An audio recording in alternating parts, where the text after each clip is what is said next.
Jadi di video kali ini saya akan jawab pertanyaan teman-teman.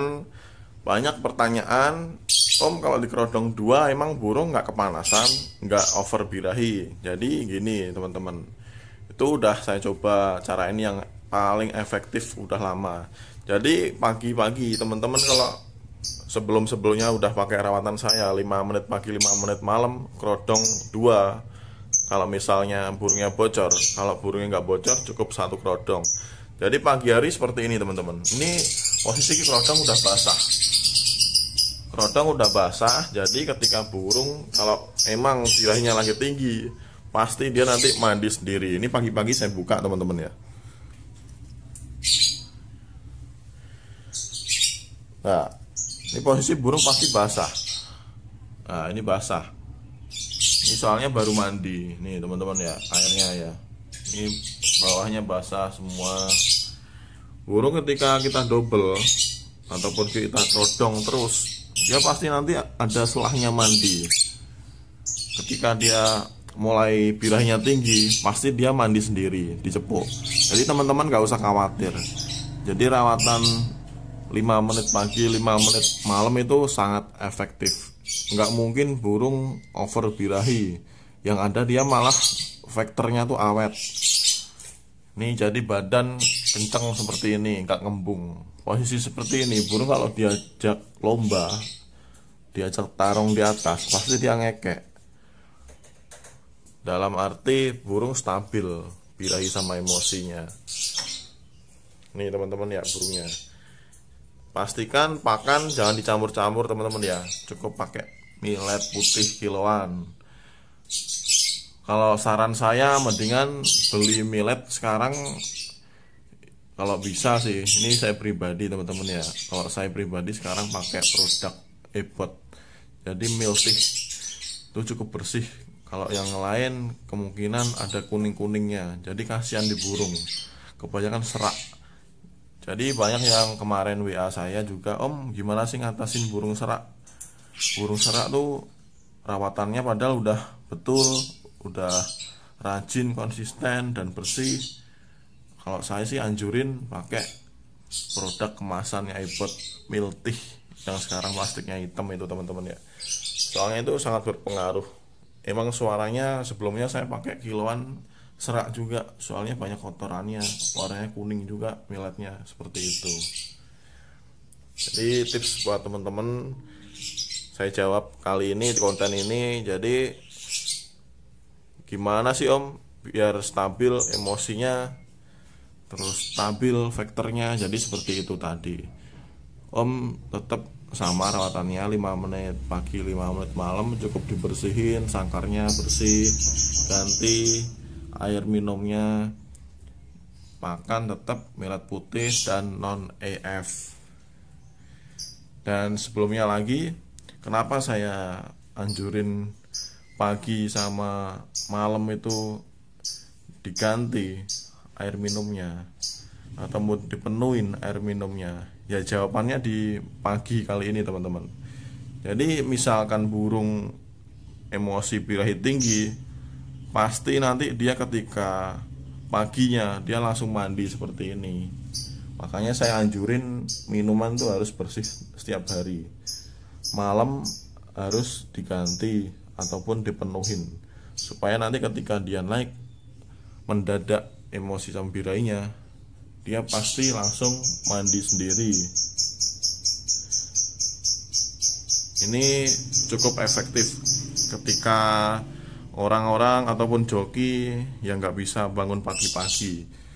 Kalau bisa bangun pagi mah enak teman-teman ya. Jadi bisa dibuka, kesannya bisa langsung dimandiin.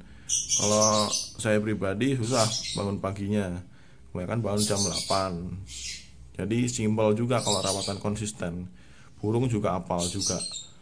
Kalau kita belum bangun kesannya dia lagi birahi tinggi, dia pasti mandi sendiri. Itu fungsinya 5 menit rawatan simple, rawatan pekerja.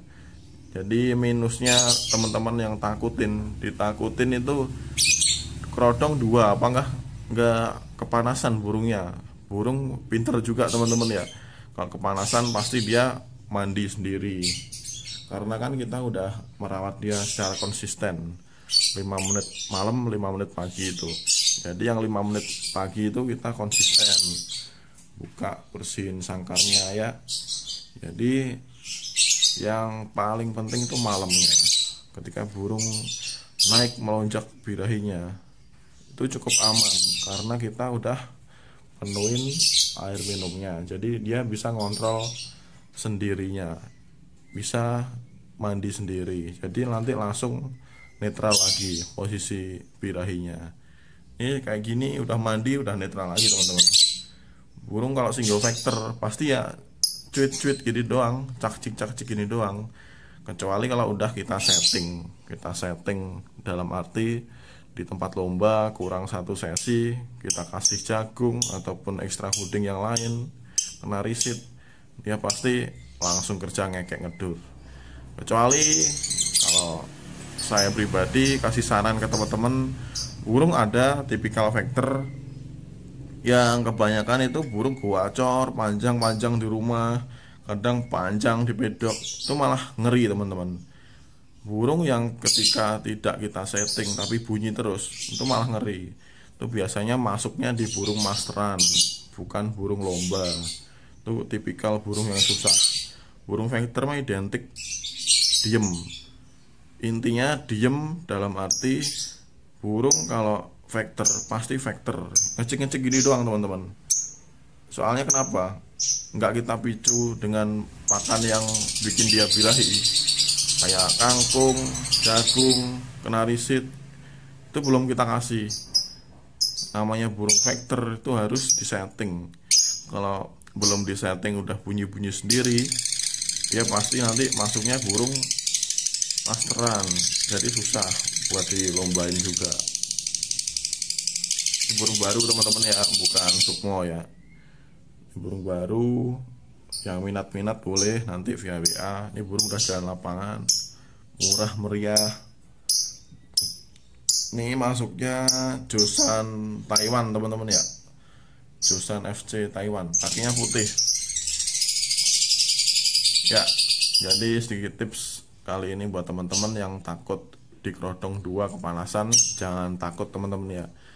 Rawatan kita udah kita buat sejak lama, jadi udah kita pikirin minus sama plusnya. Plusnya burung itu konsisten, pasti kenceng terus, badannya bagus, emosinya terjaga, siap tarung pastinya. Kita bawa beberapa jam ataupun setiap jam, malam, pagi, siang. Kalau rawatan kali ini pasti burung kerja, soalnya terjaga stamina dan birahi emosinya. Jadi takutnya teman-teman tuh over birahi dibuangin, jadi nggak usah takut. Selama teman-teman konsisten pagi sama malamnya, caranya sama, pasti burung aman. Intinya burung kalau over birahi pasti dia nanti paginya langsung mandi dijepuk sendiri. Intinya seperti itu teman-teman ya. Jadi sedikit tips dari saya. Buat teman-teman yang belum subscribe, boleh subscribe di bawah ini. Sekian video kali ini, terima kasih.